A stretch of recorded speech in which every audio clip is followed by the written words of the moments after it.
另外这边，这民众党家己办的团拜，吴国昌是请假无来，不过嘛表示讲新会期会先处理包括司法改革、甲基础建议、少简化相关的法案。那针对最近的大罢免，嘛强调绝对有实际行动，招募公民参与，甲民进党的立委拢救落来。预备，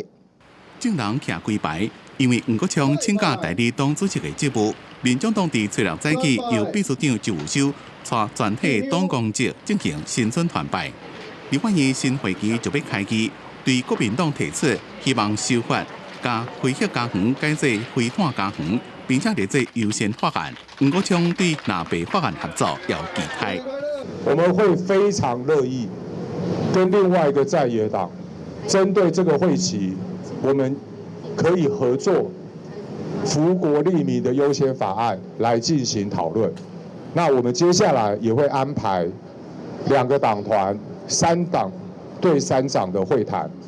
吴国昌也讲，民众党团部分优先法案，包括司法改革、孤大政治、少子化国安危机等等。对最近罢免的案件，吴国昌讲将会招募自主的公民参加罢免立行立委的活动，强调绝对有实体活动。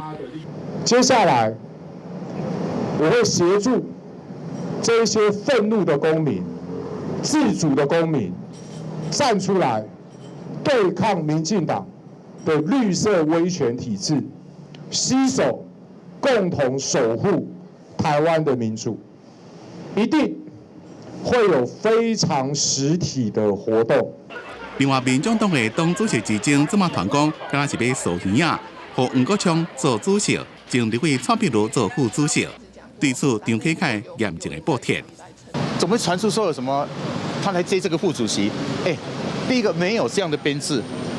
而且如果要设副主席，这是牵扯到整个党纲的这个修改。请大家不要有某些人不要恶意的去见缝插针。民众党将在2月19日进行党主席的补选，由代理党主席吴国昌加中央委员蔡壁如2个人竞争，其中正受注意的辩论部分是未有。因那第2场的政见发表会将适合党员提出问题的部分，题目包括国家治理、政党发展，一个国文体前主席的司法案件。公司新闻采访报道。